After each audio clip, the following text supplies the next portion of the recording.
ಎಲ್ಲರಿಗೂ ನಮಸ್ಕಾರ. Good morning everyone. Once again, welcome back to the chapter 1, session 6 and the last session of this chapter. ನಮ್ಮ ಹಿಂದಿನ ತರಗತಿಯಲ್ಲಿ ನಾವು ಟೋಟಲ್ ಇನ್ನುವರೆಗೂ 5 ಸೆಷನ್ನ ನೋಡಿದ್ವಿ ಈ ಚಾಪ್ಟರಿಂದು. ಆ 5 ಸೆಷನ್ನಲ್ಲೂ ನಾವು basic electronic components, electronic history, active electronic component, passive electronic component, list of electronic components, so resistor, capacitor, conductor, inductor ಪ್ರತಿಯೊಂದು ಬಗ್ಗೆ ತಿಳ್ಕೊಂಡ್ವಿ. ಆನಂತರ ಐಸಿಸ್ ಬಗ್ಗೆನೂ ಕೂಡ ನಾವು ತಿಳ್ಕೊಂಡ್ವಿ.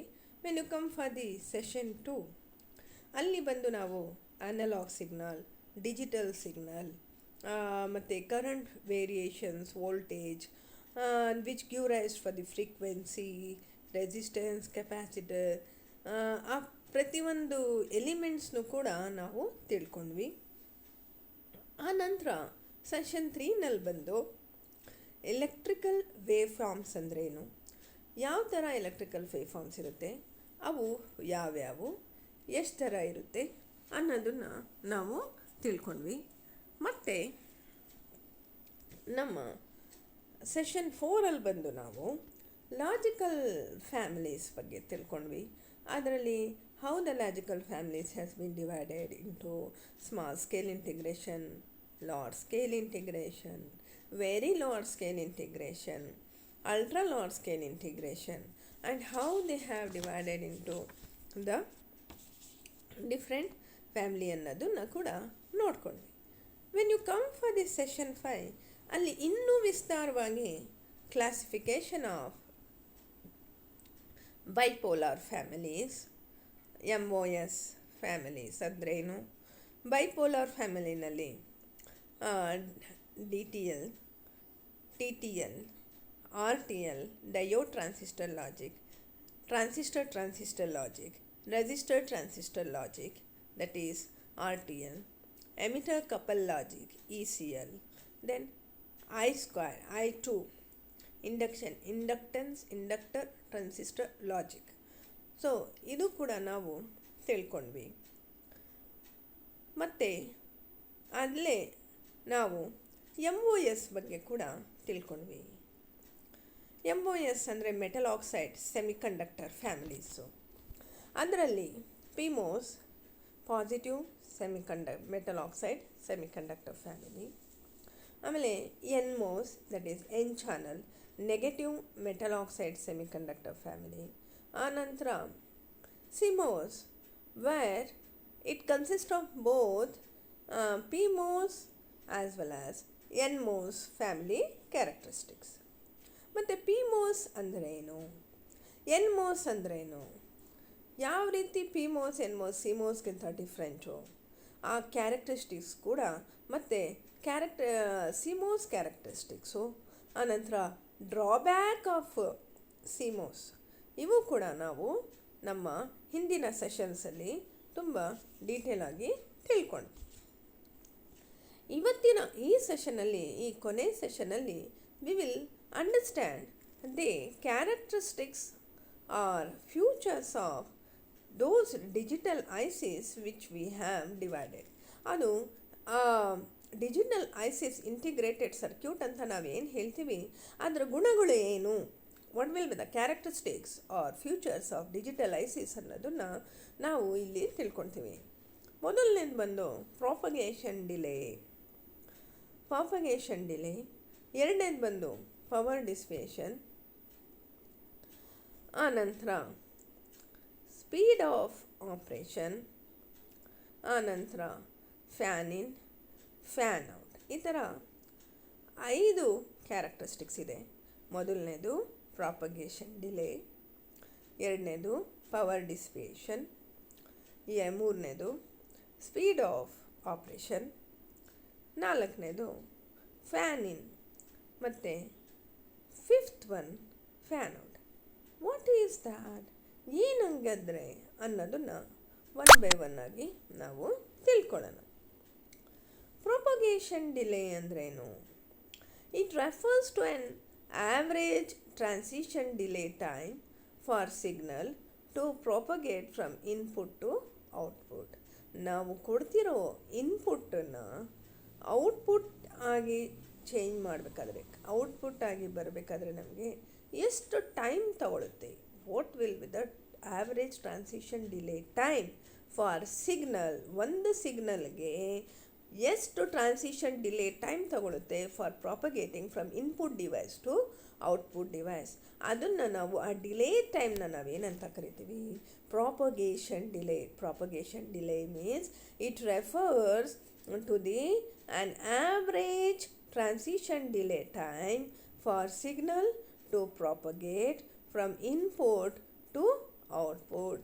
ನಾವು ಕೊಡೋ ಇನ್ಪುಟ್ ಸಿಗ್ನಲ್ಗೆ ಔಟ್ಪುಟ್ ಬರಬೇಕಾದ್ರೆ how much the average transition delay take place while passing the signal. What is power dissipation? ಹಂಗಂದರೆ ಪವರ್ ಡಿಸ್ಪೇಷನ್ ಏನು? The power taken or consume by the logic gate during operation ಅಷ್ಟೇ. ನಾವು ಆ work ಮಾಡುವಾಗ, ನಮ್ಮ logic ಗೇಟ್ಸ್ನ ಬಳಸುವಾಗ ಯಾವ ರೀತಿ ಪವರ್ನ ಕನ್ಸ್ಯೂಮ್ ಮಾಡುತ್ತೆ, that is the power dissipation we called. Then what is the speed of operations? What is the speed of operation? It is nothing but speed andrenu vega. It is nothing but a time between the application of an input and change in the output. ಅಂದರೆ ಒಂದು signal ನಾವು input ಕೊಟ್ಟು output ಬರುವಾಗ ಆ speed, ಎಷ್ಟು speed variation ಆಗುತ್ತೆ. What will be the change in the output when you apply for the input and output? What is the speed it will evaluate to transfer the signal from one device to another device, that we call speed of operation. ಅದನ್ನಿನ್ನೂ ಹೇಳಬೇಕಂದ್ರೆ propagation delay, ನಾವು ಮುಂಚೆ ನಾವು ಓದಿದ್ವಿ propagation delay ಅಂತ, average transition delay time ಅಂತ.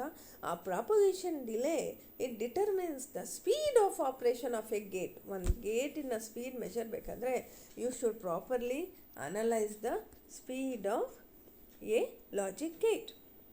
Then what is fan in? What is fan out? The number of input terminals which were connected to the logic gates, to the circuits to pass the power we call as a fan in, and number of loads that output gate can drive outside, that we call as a fan out. Okay, the fan out and fan in are the basic characteristics. The number of input terminals is called fan in. The number of loads that output gate can drive, it's called fan out. So let's repeat once again, because this is the 5 marks question which will describe the 5 marks characteristics of or features of digital ICs. Propagation delay. Propagation delay, power dissipation, speed of operation, fan in, fan out. Like this, there are totally 5 characteristics of digital ICs. Propagation delay andrenu? It refers to an average transition delay time for signal to propagate from input to output. Input ಕೊಡ ಸಿಗ್ನಲ್ನ output ಆಗಿ input ಬಂದಿರೋ signal output ಆಗಿ ಬರಬೇಕಾದ್ರೆ ಎಷ್ಟು ಹೊತ್ತು time ತಗೊಳುತ್ತೆ, average transition delay time. So ಅದನ್ನು ನಾವೇನಂತ ಕರಿತೀವಿ, ಪ್ರಾಪಗೇಷನ್ ಡಿಲೇ. ಪವರ್ ಡಿಸ್ಪೇಷನ್ ಅಂದರೆ ಪವರ್ ಟೇಕನ್, ಎಷ್ಟು ಪವರ್ ಕನ್ಸ್ಯೂಮ್ ಮಾಡ್ಕೊಳ್ಳುತ್ತೆ ಲಾಜಿಕ್ ಗೇಟ್, ಅದನ್ನು ಪವರ್ ಡಿಸ್ಪೇಷನ್ ಅಂತೀವಿ. ಸ್ಪೀಡ್ ಆಫ್ ಆಪ್ರೇಷನ್ ಅಂದ್ರೇನು? It is one which use to determine the time taken to transfer the application of input and change in output. Okay, ಎಷ್ಟು time it consume ಮಾಡ್ಕೊಳ್ಳುತ್ತೆ. It's similarly to transfer a signal from input to output. If you want to transfer the input to output device, if you are passing the signal, then there is the delay in transportation of propagation or speed. So propagation determine the speed operation of a gate. One speed operation of a gate na ನಾವು determine ಮಾಡ್ತೀವಲ್ಲ, that will help to operate the speed of operation. Then what is fan in and fan out? the number of input terminals is called fan in. The number of load that output gate can be drive out, that we call fan out. So these are certain characteristics which is very important for an IC. The IC is measured based on propagation delay, power dissipation, speed of operation, fan in and fan out.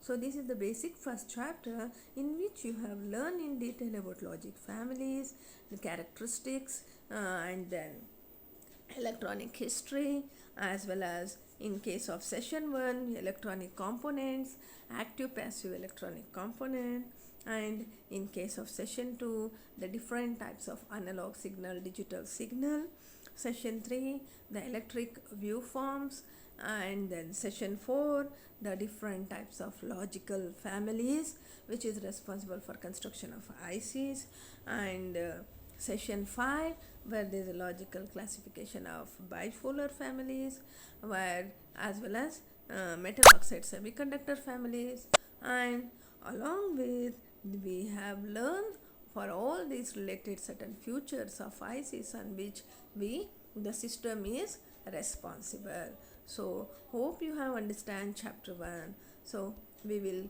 meet in the second chapter. So there are certain questions which you should answer. Thank you.